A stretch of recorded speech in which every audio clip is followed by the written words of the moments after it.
प्रथम लागू दो चरण को, धनी ए न छुड़ायो किन। लाख तली लाल एड़ियां, मेरे जीव के यही जीवन। इन पांव तले पड़ी रहूं, धनी नजर खोलो बातन। पल न वालों निरखु नेत्रे, मेरे जीव के यही जीवन। मेरे जीव के यही जीवन। प्रणाम सुंदर साथ जी, आप सबके चरणों में मेरा कोटि कोटि प्रणाम।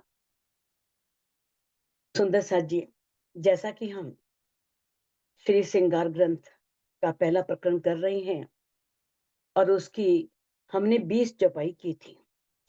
अब इन चौपाइयों में किस प्रकार से धामधनी अक्षरातीत इंद्रावती जी के धाम हृदय में बैठ करके ये बता रहे हैं कि जो ये ज्ञान आपको मिला है इस वाणी में, ये ज्ञान आज तक किसी के पास नहीं था। आज तक कोई भी उस पूर्ण ब्रह्म परमात्मा के बारे में, उसके स्वरूप के बारे में या उसके धाम के बारे में कभी किसी ने सुना ही नहीं था। तो वो इसके बारे में क्या कहते, क्या करते? तो किस तरह से बताया है कि जो वहां गया ही नहीं, किसी ने देखा ही नहीं, किसी को जानकारी ही नहीं, तो कौन उसके बारे में बयान करेगा, कौन वर्णन करेगा, है ना? कोई जो कि वही बोल सकता है ना जो जहाँ का रहने वाला हो। जो कभी किसी दिशा में गया ही नहीं, किसी जगह गया ही नहीं, और उससे पूछा जाए कि उस स्थान की जानकारी दो, तो कैसे जानकारी दे सकता है उसके बारे में? क्योंकि वहां कभी गया ही नहीं, कभी देखा ही नहीं उसने। वो ही दे सकता है ना जो उस स्थान पर गया हो, वहां पर रहा हो, वहां के लोगों से परिचित हो, वहां की भाषा, संस्कृति, वेशभूषा सबके बारे में जानता हो। वो ही उसकी पूरी जानकारी दे सकता है। तो आगे अब दामदनी अक्षरातीत 21वीं चौपाई में इंद्रावती जी में के हृदय में बैठ करके किस प्रकार से बता रहे हैं कि उस धाम के बारे में, उस परम धाम के बारे में। एक कैया अर्स अजीम, दूजा सदर तुल मुंतहा। देखो, एक तो अर्श अजीम कहा गया है, परम धाम। 3 धाम है, एक परम धाम है और दूसरा कौन सा है? सदर तुल मुंतहा, जिसे अक्षरधाम भी बोलते हैं। यानी कि सदर तुल मुंतहा अक्षरधाम को बोलते हैं। तीसरा कौन सा है? तीसरा कैया मलकूत, जो अर्श फरिश्तों का। और तीसरा कौन सा कहा है? बैकुंठ को कहा है, जो किसका अर्श है, परम धाम है, जो फरिश्ते हैं, ब्रह्मा विष्णु महेश, जितने भी देवता हैं, जो उनका धाम है, उन्हें मलकूत कहा गया है। तो शब्दों का फर्क है, कहीं अक्षरधाम बोल दिया, कहीं सदरतुल मुंतहा बोल दिया, यानी कि भाषा का फर्क है। धाम 3 ही है, एक तो ये हद का ब्रह्मांड है, दूसरा योग माया का ब्रह्मांड है, तीसरा इस हद बेहद से परे उस पूर्ण ब्रह्म परमात्मा अक्षरातीत का धाम है। और अक्षरधाम तो परम धाम के अंदर ही है। योग माया का ब्रह्मांड तो उसका क्या है? उसका सत्ता का स्थान है। वहां वो शासन करता है, वहां सारी सत्ता के कार्य उसके द्वारा चलाए जाते हैं वहां बैठ करके। तो कहते ये तीनों अर्स मुख ते कहे, पर बेवरा न पासे किन। अब इसका वर्णन तो कई ग्रंथों में मिल जाता है। बहुत से इस संसार में रहने वाले जो मनीषी हैं, विद्वत हैं, जिन्होंने खोज की, जिन्होंने ग्रंथों का चिंतन मनन अध्ययन किया, वो तो इसके बारे में तीनों का नाम बताते हैं, 3 का वर्णन कर दिया, मुख से कह दिया वे 3 अर्श हैं। पर बेवरा न पासे के, पर इसका विवरण, इसकी व्याख्या इसकी पूर्ण जानकारी किसी के पास नहीं है कि ये धाम किसके हैं, कहाँ पर है, कैसा उनका स्वरूप है, किसी को नहीं पता। ये ब्यौरा किसी के पास नहीं है। ए दुनिया क्यों समझे, हकीकत खोले बिन।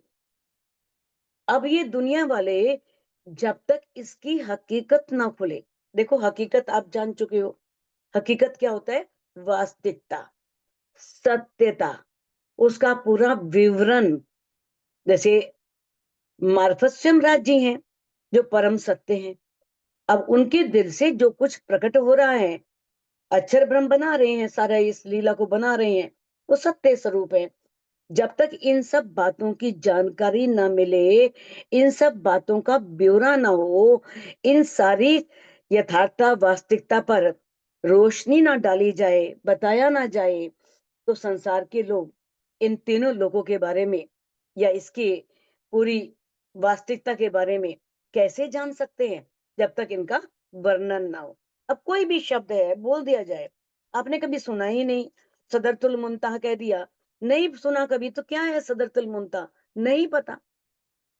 जैसे आप चर्चरी में देखते हो, बहुत से शब्द ऐसे आते हैं जो हमें इस संसार में उसके प्रयोग नहीं होते, या होते भी हैं तो उनकी पूर्ण जानकारी हमें नहीं होती, हमें नहीं पता। जब तक उनके अर्थ पता ना हो, जब तक उसकी हकीकत पता ना हो, तब तक उसकी जानकारी यहाँ के लोगों को कैसे मिल सकती थी।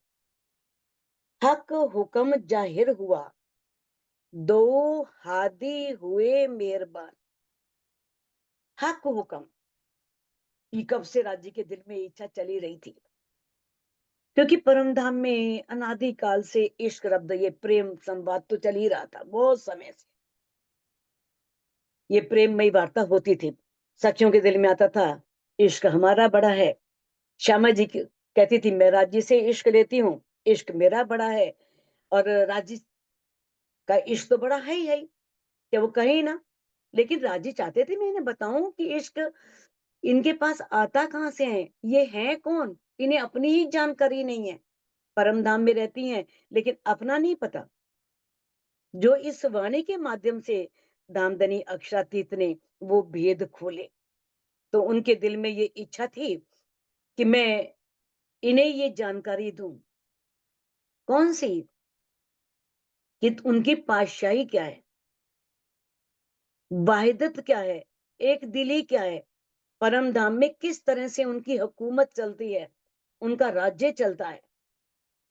कहते ना, एक अरस की पातशाही और वाहिदत का इश्क, सो दिखलामने रूहन को दिल में लिया हक। राजे ने रूहों को दिखलाने के लिए ये दिल में ले रखा था। तो ये दिल में इच्छा चल रही थी, तो जाहिर भी होनी थी, प्रकट भी होनी थी। किस तरह से दिल में इच्छा आई, और अक्षर ब्रह्म के दिल में भी आ गई, श्यामा जी के दिल में भी आ गई, सखियों के दिल में भी आ गई। दो हादी हुए मेहरबान, दो हादी युगल स्वरूप राज श्यामा जी, दोनों हादी किस तरह से रूहों के ऊपर मेहरबान हुए। तो ये ब्रह्मांड बना, सारी ब्रह्मात्माएं इस ब्रह्मांड में आई, ये धनी की मेहर है। अगर इस ब्रह्मांड में ना आए होते, तो उस इश्क का पता ना लगता, राज्य के दिल का पता ना लगता, कि उनके दिल के कितने गुज भेद है। हमें खिलवत की भी वास्तविक जानकारी नहीं होती। ये सब बातें दामदनी अक्षरातीत ने, ये उनकी मेहर से ये वाणी उतरी, इस वाणी के द्वारा सारा ज्ञान मिला, सारा परिचय हुआ। तो दोनों हादी जो थे, वो मेहर की वर्षा कर रहे हैं, बरसा रहे हैं मेहर पल पल। क्योंकि राज्य तो मार्फत स्वरूप है, उनके दिल में तो सब है। श्यामा जी भी हैं, सखियां भी हैं, माँ लक्ष्मी भी है, 25 पक्ष भी हैं, सब है। जब तक ये लीला रूप में जाहिर ना हो, हकीकत में जाहिर ना हो, तब तक कैसे पता लगे। तो कहते हैं, खुली हकीकत मार्फत। मार्फत किसको बोलते हैं? परम सत्य को, जिसे जुटलाया नहीं जा सकता। जिसमें परिवर्तन नहीं किया जा सकता, जिसके लिए प्रमाण की आवश्यकता नहीं होती, वो कौन है? पूर्ण ब्रह्म परमात्मा, वो अक्षरातीत। तो कहते हैं एक तो है परम सत्य, निरपेक्ष सत्य जिसे बोलते हैं, परम सत्य। और हकीकत क्या है? सत्य, जो मार्फत से प्रकट हुआ। अब वो हकीकत और मार्फत, क्योंकि जब लीला के रूप में जाना तो हकीकत की जानकारी हुई। जब इन ग्रंथों को धनी ने निज बुद्धि के ग्रंथ सखियों को दिए और उस ज्ञान से रूहें जागृत हुई, जान सकी, और किस तरह से उन्हें वो पूरी जानकारी मिली। तो जाहिर करूं फुरमान, तो अब मैं धाम धनी की मेहर से ही, देखो कहीं भी इंद्रावती जी ने मैं नहीं ली, हमेशा धामधनी की कृपा से कहा है, उनकी मेहर से कहा है कि धामधनी ही कह रहे हैं, कहलवा रहे हैं, कर रहे हैं। कहत कहावत तुम्ही, करत करावत तुम। भाई कहने वाले वही, कहलवाने वाले वही, करने वाले वही, करवाने वाले वही। तो कहा क्या कह रही है कि मैं धामधनी की मेहर से जाहिर करूं फुरमान। फुरमान क्या है? धर्म ग्रंथों में जो संकेतों में बातें हैं। ऐसे तो अपनी नौ भूम 10वीं आकाशी का वर्णन पूरा है पुराण संहिता में, नाम भी सेम वही है। लेकिन किसी से पूछ लो कि ये रंगभूमि क्या है, ये रंग महल क्या है, मूल भूमि क्या है, उनके कहां पर है, कैसी है, ये नहीं पता। सिर्फ नाम दे दिए गए खाली, उसका वर्णन नहीं है आगे, उसके बारे में कुछ भी नहीं बताया गया। तो अब इंद्रावती जी कहती हैं मैं धामधनी की कृपा से ही धर्म ग्रंथों में जो छुपे हुए रहस्य हैं उन रहस्यों को प्रकट कर रही हूं, प्रकाश में ला रही हूं। ये तीनों गिरोह का बेवरा, एक रूहें और फरिश्ते। अब तीन धाम है परम धाम से, और तीन ही प्रकार की सृष्टियां हैं। सभी धर्म ग्रंथों में वर्णन है इसका, तो सभी धर्म ग्रंथों में कहा गया है। भाषा का फर्क है, किसी में खास बोल दिया, किसी में खास, खासल खास, यानी कि नाम अलग अलग हैं उनके। किसी में जीव सृष्टि, ब्रह्म सृष्टि, ईश्वरी सृष्टि, नाम अलग हैं। लेकिन क्या है कि है हर ग्रंथ में वर्णन तीन सृष्टियों का। संत वाणी में भी है, अपने प्रत्येक परंपरा में भी है, हिंदू आदि जो ग्रंथ हैं उनमें भी है। तो कौन सी है तीन सृष्टियां? एक रूहें और फरिश्ते। अब रूहें किसे कहा है? ब्रह्म सृष्टियों को। और फरिश्ते किसे कहा है? ईश्वरी सृष्टि को। एक तो ब्रह्म सृष्टि है और दूसरी ईश्वरी सृष्टि है। तीसरी खलक आम जो कुन कहते उपजे। और तीसरी जो खलक है, तीसरी जो सृष्टि है, वो आम है, उसे आम कह दिया गया। आम, खास, खासल खास। आम तो जीव सृष्टि हो गई, और खास ईश्वरी सृष्टि हो गई, और खासल खास ब्रह्म सृष्टि हो गई। जो कैसे उत्पन्न हुई है? तीसरी खलक आम जो कुन कहते उपजे, जो कुन कहने से उत्पन्न हुई। आदि नारायण ने संकल्प किया, एको अहम बहुश्याम, मैं एक हूं और बहुत हो जाऊं। ऐसा संकल्प करते ही इस सृष्टि अवतरित हुई। अब देखो, ये जो शब्द है वैसे तो वास्तव में अक्षर और अक्षरातीत से है, लेकिन तात्म ज्ञान लोगों के पास नहीं है। तो वो क्या कह देते हैं वो, कि आदि नारायण के लिए प्रयोग कर देते हैं इसका, कि आदि नारायण ने संकल्प किया। संकल्प तो आदि नारायण ने किया, लेकिन मूल में कौन है? मूल में तो अक्षर ब्रह्म का मन है ना, अव्यक्त ब्रह्म है ना, प्रणव ब्रह्म है। लेकिन वो किसी को जानकारी नहीं है, और वो आदि नारायण को ही प्रणव ब्रह्म बोल देते हैं, उसी को ओम बोल देते हैं, उसी को ही पूर्ण ब्रह्म परमात्मा बोल देते हैं कि वही परमात्मा है। क्योंकि उनके पास जानकारी नहीं है। क्योंकि वाणी में कहा है, अर्श से आवे हुक्म, तीन हुक्म चले कई हुक्म। आदेश तो ऊपर से आता है ना, और वो आदेश कैसे नीचे सबके पास पहुंचता है, जो मुख्य मुख्य होते हैं, फिर उनके द्वारा सारे में फैल जाता है, लेकिन पालना सब करते हैं। लेकिन ये हुक्म ये कहाँ से चला? परम धाम से, क्योंकि अक्षर ब्रह्म और अक्षरातीत में कोई फर्क नहीं है, सिर्फ नाम अलग है, लेकिन एक है, लेकिन लीला उनकी दो है। एक सत्ता की लीला करते हैं और एक आनंद की लीला करते हैं, तो कहने को दोनों एक हैं। तो इस प्रकार से बताया है कि वो मानते हैं कि आदि नारायण ही सब कुछ है, आदि नारायण को ही इनकी पूर्ण ब्रह्म परमात्मा मान लेते हैं, और कहते हैं उनके संकल्प से ये सृष्टि बनी। रूहे गिरो कही लाहोते और फरिश्ते जबरूती। देखो, दामदनी अक्षरातीत ने मेरे ख्याल इन सब बातों का वर्णन एक चौपाई में नहीं, बहुत चौपाइयों में किया है। इन शब्दों का वर्णन भी एक बार नहीं, अनेकों बार हुआ है। अगर हमने वाणी को अच्छी तरह से नहीं पढ़ा, हम जानकार नहीं है, तो हो सकता है हमें भ्रम हो कि लाहौत क्या है, जबरूत क्या है, मलकूत क्या है। लेकिन बार बार जब प्रयोग हो रहा है, इसे पढ़ रहे हैं, फिर भी हमें नहीं पता, तो इसका मतलब हम ध्यान से नहीं पढ़ रहे, हम यानी कि उस पर विचार नहीं कर रहे, हम सिर्फ यूं ही पढ़े जा रहे हैं। अब एक गिरोह कही लाहौती, आगे तो फरिश्ते आ गया, ईश्वरी सृष्टि। अब एक गिरोह से मतलब क्या होगा? ब्रह्म सृष्टि की जो एक गिरोह है, जिसका पहले वर्णन किया था, ब्रह्म सृष्टि। ब्रह्म सृष्टि कहाँ रहती है? लाहौत में।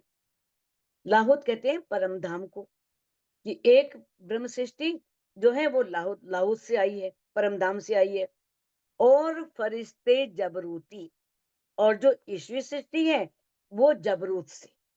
जबरूत अक्षरधाम को भी बोल देते हैं और योग माया के ब्रह्मांड को भी बोल देते हैं, क्योंकि सत स्वरूप जो ऊपर है, केवल ब्रह्म, उसी को ही सब मानते हैं, सब करते हैं, वहीं तक पहुंच है।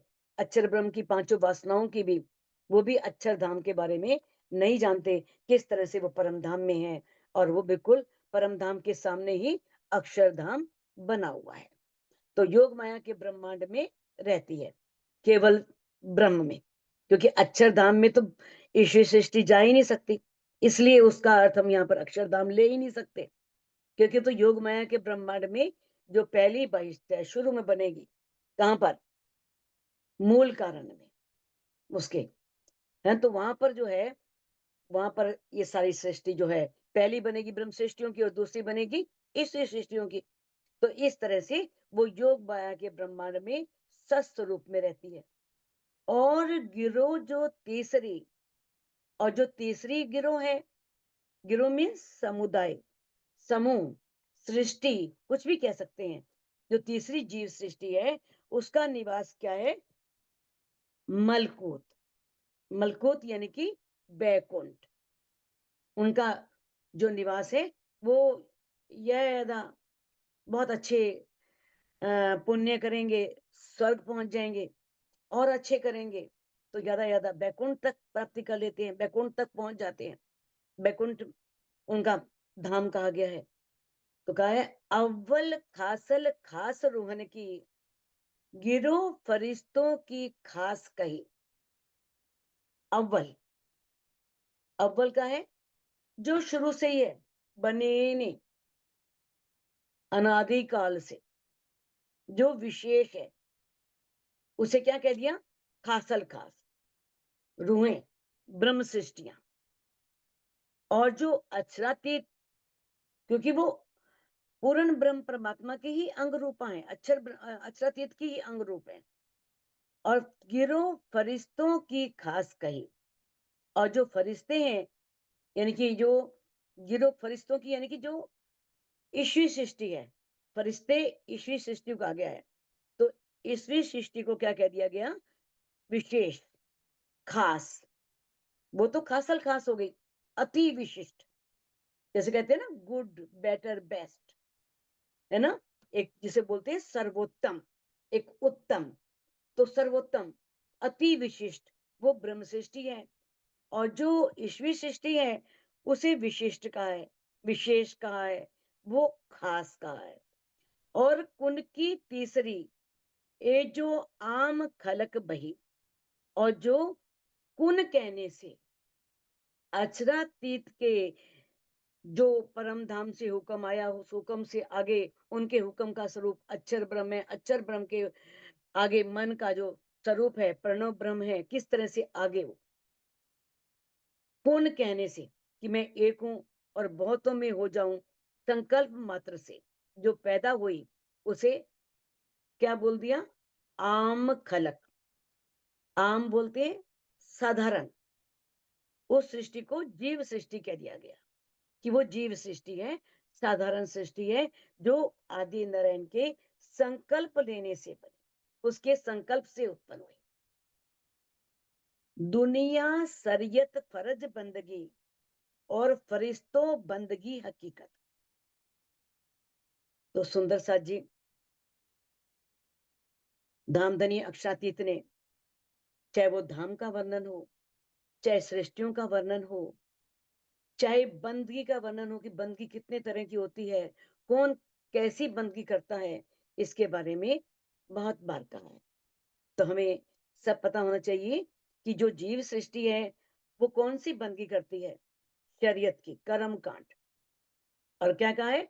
पुलस रात कई खांडे की धार, गिरे कटे नहीं पावे पार। ये जो कर्म कांड है ना, ये तलवार की धार के समान है, उस पर चलने के समान। व्यक्ति गिर सकता है, कट सकता है। अगर तलवार पे चलना होगा तो कैसे पार पहुंचेगा? पैर कटेगा ही ना, कटेगा तो गिरेगा, गिरेगा कटेगा, लेकिन पार नहीं पहुंच सकता खाली शरीयत से। हाँ, शरीयत के अंदर हकीकत है, तरीकत है, तो पहुंचेगा। खाली शरीयत है सिर्फ दिखाने के लिए, तो उससे कभी भी उसे वो इस भव सागर से पार नहीं हो सकता। और फरिश्तों बंदगी हकीकत, और जो ईश्वरीय सृष्टि है उसकी बंदगी कौन सी है? वो हकीकत की बंदगी है। वो मार्फत तक नहीं पहुंचती, वो हकीकत तक पहुंचती है। यानी कि वो अपनी जो बंदगी करेगी तो उसके अंदर भाव होंगे, उसके अंदर भक्ति होगी, उसके अंदर यानी कि धनी को रिझाने के लिए बोलेगी, दिल से बोलेगी, हकीकत की बंदगी करेगी, ज्ञान होगा, लेकिन प्रेम नहीं होगा। जो प्रेम की बंदगी है वो तो दीवानगी है, वो तो पागलपन है, वो मार्फत की बंदगी है, जिसे बोल देते हैं पागल। ये तो पाके परमात्मा को गल गया, खत्म हो गया, इसने अपना अस्तित्व ही मिटा दिया। तो उनकी बंदगी कैसी होती है? ज्ञान युक्त बंदगी। प्रेम मार्ग को वो नहीं अपना पाती। प्रेम यानी कि बहुत अधिक गहन प्रेम में धनी के ऊपर निछावर नहीं हो पाती। रूहों हकीकत इश्क, और इन पे है मार्फत। और ब्रह्म सृष्टियों के पास हकीकत भी है, हकीकत ज्ञान, और मार्फत है विज्ञान। उस ज्ञान के द्वारा जो जानकारी प्राप्त हुई, उस ज्ञान के द्वारा जो धाम की, उस पूर्ण ब्रह्म परमात्मा की पहचान हुई, उसमें डूब जाना। प्रेम लक्षणा भक्ति, अनन्या प्रेम लक्षणा भक्ति, उसके अलावा किसी और को नहीं, वो सिर्फ इश्क की राह अपनाती है। इन पे है मार्फत, इनके पास तो मार्फत है। ये देखो, मार्फत राजी ही है। कहते हैं ना, मार्फत देवे इश्क, इश्के होवे दीदार, इश्के मिलिए हक सो, इश्के खुले पट द्वार। मार्फत ही इश्क देता है, और इश्क से ही हमें परम धाम के दरवाजे खुलते हैं, सब पता लगता है। लेकिन क्योंकि इनके पास राजी है, इन्होंने दिल में राज्य को बसाया है, और जिसके पास राजी है तो उसके पास तो परम धाम की सारी नियमतें होंगी ही होंगी, है ना। अब जो हम बंदगी देखो शरीर से करते हैं या अपनी इंद्रियों से करते हैं, अंतस्करण से नहीं कर रहे। मान लो जैसे हम परिक्रमा कर रहे हैं और सागर जो मेर का चल रही है, अब जो उस परिक्रमा में सिर्फ बोल रहे हैं, मुख से बोल रहे हैं, शरीर चल रहा है उनका, पैर भी चल रहे हैं, मुख से और सागर जो मेर का बोल भी रहे हैं, पूरा बोल रहे हैं। वो तो कर रहे हैं कौन सी बंदगी? तरीकत की बंदगी। लेकिन जो सिर्फ पैरों से चल रहे हैं और पीछे चुगलियां कर रहे हैं, निंदा कर रहे हैं, अपने घर की बातें कर रहे हैं, चल तो रहे हैं, भेड़ चाल सब चाह रहे हैं, परिक्रमा हो रही है, चलो कर लेते हैं, हम भी कर लेते हैं, लेकिन पीछे पीछे झुंड बना हुआ है और बातें घर की चल रही हैं। वो शरीयत की बंदगी है, वो सिर्फ दिखावा है। हम दिखाने के लिए उस परिक्रमा में शामिल हो गए। अब जो चल भी रहे हैं, इंद्रियों से बोल भी रहे हैं, उनके मुख भी बोल रहे हैं, कानों से उनको शब्द भी सुन रहे हैं, सब कुछ चल रहा है, लेकिन वो उन शब्दों की गहराई में पहुंच रहे हैं कि इस मेहर के सागर में कहा क्या जा रहा है। वो उस पर चिंतन कर रहे हैं, दिल से बोल रहे हैं, अंतस्करण से। वो हो जाती है हकीकत की बंदगी। जब उसके अर्थ आते हैं, जब उसके बारे में पूरी जानकारी होती है, तब वो बनती है हकीकत की बंदगी। तो रूहों हकीकत इश्क और इन पे है मार्फत। रूहों के पास हकीकत भी है। हकीकत जानते हैं ना, ज्ञान, पूरा ज्ञान। और उस ज्ञान से उन्होंने उस पूर्ण ब्रह्म परमात्मा की जानकारी भी प्राप्त कर ली है, और उनके अंदर इश्क भी है, और इन पे है मार्फत। और इनके पास क्या है? मार्फत। इश्क को बोलते हैं, धनी इश्क का स्वरूप है, धनी प्रेम का स्वरूप है। अभी आप पढ़ोगे, आपको परिक्रमा ग्रंथ में पूरी जानकारी मिलेगी इस प्रेम के बारे में, कि धनी और प्रेम किस तरह से एक है, और कैसे प्रेम जो है सिर्फ वहीं पर है, वही कर सकते हैं, बाकी तो सब ऐसे ही है। वास्तव में सत्य प्रेम, पूरी जानकारी आपको उस ग्रंथ में, पूरा प्रकरण आएगा इसका, आपको पता लगेगा। अब जो ईश्वरी सृष्टि है, वो सिर्फ उस ज्ञान में कोई मिलावट नहीं, शुद्ध ज्ञान है, उसकी राह पर चल रही है, ध्यान भी कर रही है, वो उसकी हकीकत की बंदगी है। और पारब्रह्म की जो ब्रह्म सृष्टियां हैं, वो तो हर समय प्रेम में डूबी रहती हैं, धामधनी की शोभा श्रृंगार में खोई रहती हैं, उसमें डूब जाती हैं। तो ये है ब्रह्म सृष्टियों की राह। और किसी तरह इसी से ही उन्हें कौन सा रास्ता खुलता है? परम धाम का रास्ता खुलता है, और पूर्ण ब्रह्म परमात्मा की प्राप्ति होती है। रूहे आशिक सोई लाहौती, जाके अर्स अजीम में तन। अब जो परम धाम में रहने वाली जो ब्रह्म सृष्टियां हैं, वो आशिक हैं, वो हमेशा धनी के प्रेम में डूबे रहने वाली हैं, क्योंकि वो लाहौती, क्योंकि वो परम धाम से आई हैं, वो परम धाम में रहने वाली हैं। धनी ने ये वाणी किस लिए उतरवाई? इसीलिए ना, जब कोई व्यक्ति कुछ भूल जाता है, तो बार बार उसके साथ जो घटनाएं घटी होती हैं, उसको बार बार उसकी आवृत्ति करते हैं, दोहराते हैं, ताकि शायद कोई बात इसके दिल में चुभ जाए, और इसकी जो याददाश्त चली गई है वो लौट आए। इसीलिए घर की बातें बार बार हो रही हैं, ब्रह्म श्रेष्ठियों की रास्ते की बात बार बार हो रही है, मार्फत की बात बार बार हो रही है। परम परिक्रमा ग्रंथ में अपने घर की सारी बात धनी ने बार बार की है, हर जगह पूरी वाणी में। किस लिए? ना जाने कब किस रूह को कौन सा शब्द चुभ जाए और उसकी जागृति हो जाए, और उसे अपना घर याद आ जाए, और उसकी याददाश्त लौट आए। अब जो वास्तव में परम धाम से आई हैं, देखो कई बार ऐसा होता है ना, कि हम कहीं बाहर भी जाएं, बहुत दूर जाएं, और इतना अधिक हमें आनंद में मग्न हो जाएं, खूब खुशियों में मग्न हो जाएं, और थोड़े दिनों के लिए घर भूल जाता है, नहीं याद आती। लेकिन घर में रहे होते हैं, तो जब याद आती है तो घर की एक एक चीज, एक एक सदस्य याद आ जाता है। उसी तरह से जो परम धाम में रहने वाली हैं, जो परम धाम में रही हैं, जिन्होंने धनी का इश्क देखा है, जो परम धाम के एक-एक गली में, चप्पे-चप्पे में, जर्रे-जर्रे में घूमी हैं,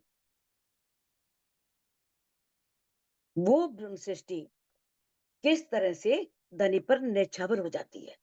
वो ही वास्तव में आशिक है। क्योंकि जाके अर्श अजीम में तन, ये बात उनकी की जा रही है जिनके मूल तन परम धाम में है, जिनके परम धाम में तन है, उनके लिए ये बात की जा रही है कि किस प्रकार से परम धाम में उनके तन विराजमान है। कैया हके दोस्त रूहे कदीमी, जो उतरे अरस से मोमिन। अब पूर्ण ब्रह्म परमात्मा अक्षरातीत ने भी उन्हें कदीमी दोस्त कहा है। कदीमी दोस्त किसे बोलते हैं? अनादि मित्र, जो शुरू से ही मेरी मित्र है। तो मित्र तो नहीं है, मां तो कौन सा संबंध है? प्रिया और प्रीतम का। रूहें क्या है? दामदनी अक्षरातीत की प्रिय अंगनाएं हैं, और राज्य क्या है? उन रूहों के प्रीतम है, वो भाव है। लेकिन इस ब्रह्मांड में जो एक सच्चा मित्र होता है, जो दुख के समय भी अपने मित्र का साथ देता है, तो उस भाषा में इसको समझाया गया है। उसे दिखाने के लिए ही उस यहाँ पर कदीमी दोस्त रूहों के लिए धनी ने वाणी में प्रयोग किया है। क्योंकि जो उतरे अरस से मोमिन, जो परम धाम से मोमिन उतरे हैं, वो क्या है? वो उस पूर्ण ब्रह्म परमात्मा अक्षरातीत के अनादि मित्र हैं। अर्स कैया दिल मोमिन, जो मोमिन दिल आशिक। अब जो मोमिनों का दिल है, ये देखो कई बार ये शब्द आया है, तो बार बार उन शब्दों का रिपीटिशन क्यों हो रहा है?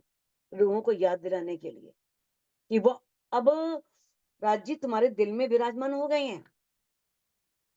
अंदर डूबो, चितवन में लगो, उन्हें अपने अंदर खोजो। तो मोमिनों का दिल क्या है? वही अर्श है, वही परम धाम है। जो मोमिन दिल आशिक, वही मोमिन जो धनी को दिल में बसाते हैं, अपने दिल को अर्श बनाते हैं, वो ही क्या है? वो उस पूर्ण ब्रह्म परमात्मा, उस अक्षरातीत के वास्तविक प्रेमी हैं। वही उनसे वास्तव में प्रेम करने वाले हैं। जिन्होंने अपना दिल अर्श बनाया ही नहीं, दिल में कूड़ा कड़का कचरा, इस दुनिया के प्रति विरोध, द्वेष, अनेक भावनाएं भरी हुई हैं, वहां धनी कैसे निवास करेंगे? जिन्होंने अर्श बनाया ही नहीं। धनी तो आ गए, धनी ने तो कह दिया ऊपर नीचे अर्श न कहिया, अर्श कहिया मोमिन कलो, कि मेरा कहीं परम धाम नहीं है, मेरा तो मोमिनों के दिल में ही परम धाम है, मैंने उसे ही अर्श बनाया है। तो मोमिन कछुए ना राखहीं, बिना अर्श बका हक।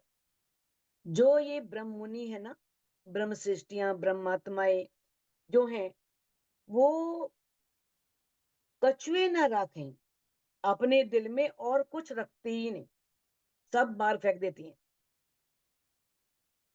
बिना अर्श बका हक, सिर्फ क्या रखती हैं?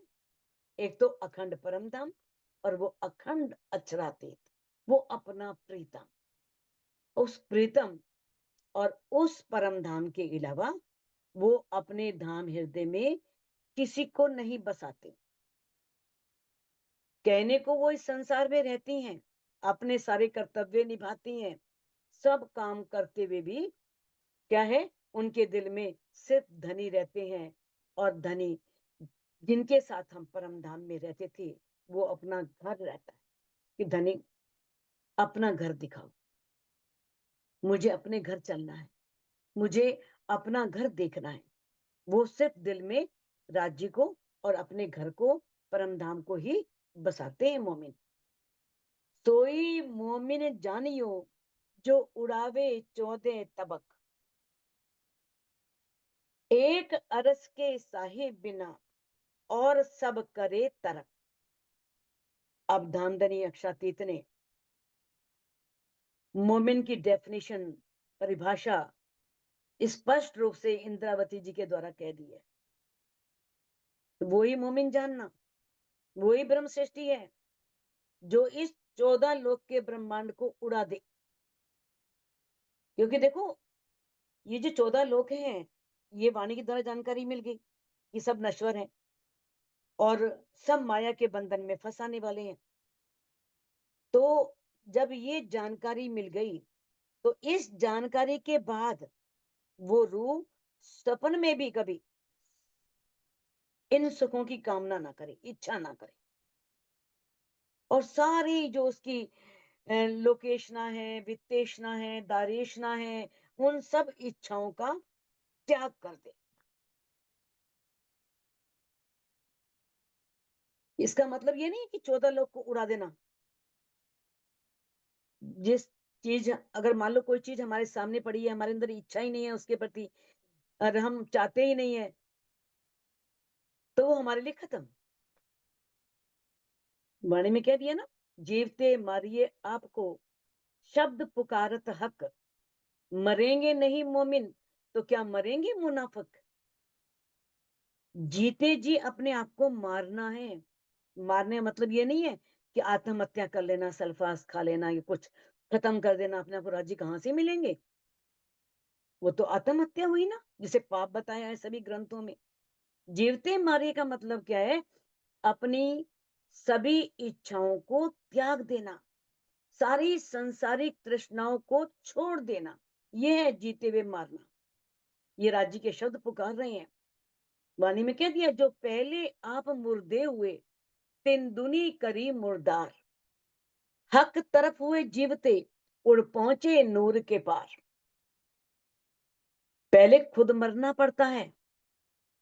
मरने का मतलब क्या है?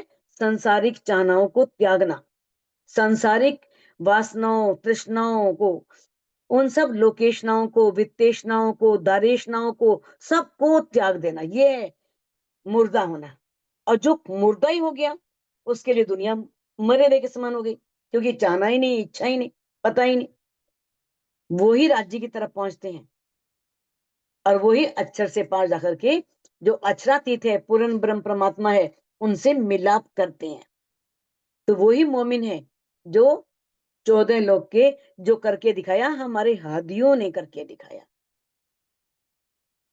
किस तरह से उन्होंने उस पार ब्रह्म परमात्मा की पहचान कराने के लिए किस तरह से अपने शरीर को भट्टी में झोंक दिया, परवाने की इस शरीर की किस तरह से वो निकल पड़े। कहते, एक अरस के साहिब बिना और सब करे तरक। जो इंद्रावती जी ने किया, जो सुंदर बाई ने किया, बहुत से परमहंसों ने किया। कहते, जो सिर्फ परम धाम के उस साहिब, उस पूर्ण ब्रह्म परमात्मा अक्षरातीत के अलावा सबको रद्द कर दे, संसारिक जो वस्तुएं हैं उनके मोह को पूर्ण रूप से त्याग दे, वही मोमिन है। देखो, धनी ने डेफिनेशन दे दी है मोमिन की। अब देख लो हम लोग कहाँ खड़े हैं, किस जगह खड़े हैं। उतरे हैं अर्श से वे कहीं मोहम्मद मेरे भाई। अब मोहम्मद साहब क्या कह रहे हैं कि जो ब्रह्म मुनि है वो परम धाम से आए हैं और वो मेरे भाई हैं। देखो, यहाँ पर मोहम्मद साहब ने भी उन्हें भाई कहा है, भाई है। सो आखिर को आवसी ए जो अहेल इलाई, और वो जो है, जब आखिर का समय क्या है, क्यामत के समय, वो क्या करेंगे? आएंगे, इस संसार में प्रकट होंगे। कौन? सारे ब्रह्म मुनि, सारी ब्रह्म सृष्टियां। क्योंकि उन्हें अहेल इलाही, जो इलाही बोलते हैं, ये पार ब्रह्म का ज्ञान, और इलाही अहेल बोलते हैं वारिस, उत्तराधिकारी, जो उस पार ब्रह्म के ज्ञान के उत्तराधिकारी हैं, यानी कि जिनके लिए ये ज्ञान सारा आया है, वो आखिर में जाहिर होंगे। तो यहाँ पर मोहम्मद साहब ने जो ब्रह्म मुनि है अपना भाई कहा है, क्योंकि मोहम्मद साहब के अंदर क्या है? अक्षर ब्रह्म की आत्मा विराजमान है, और पार ब्रह्म की जो वाहिदत है, वाहिदत में तो अक्षर ब्रह्म, महालक्ष्मी, श्यामा जी, सखियां, राजी, सब राज्य के अंग हैं। जो भी हैं सब ये राज्य के अंग हैं। तो मोहम्मद साहब ने जो उनके बहुत खासल खास मित्र थे, बहुत नजदीक थे, बकर थे, उमर थे, उस्मान थे, अली थे, उनको अपना दोस्त कहा है। भाई नहीं कहा उनको, उनको दोस्त कहा है, और इन्हें अपना भाई कहा है। तो आगे बताया, वे फकीर अतीम है, मुझे उठाइयो उन्हों में। अब मोहम्मद साहब क्या कह रहे हैं कि जो पूर्ण ब्रह्म परमात्मा अक्षरातीत की ब्रह्मात्माएं हैं, जो मेरे भाई हैं ब्रह्म मुनि, वो अतीम है। अतीम क्यों कहा है? क्योंकि वो, उन्हें कोई इच्छा ही नहीं है इस संसार की, संसारिक चाहनाओं की, कोई पद पाने की, प्रतिष्ठा पाने की, मान सम्मान की, इसलिए उन्हें अतीम बोल दिया।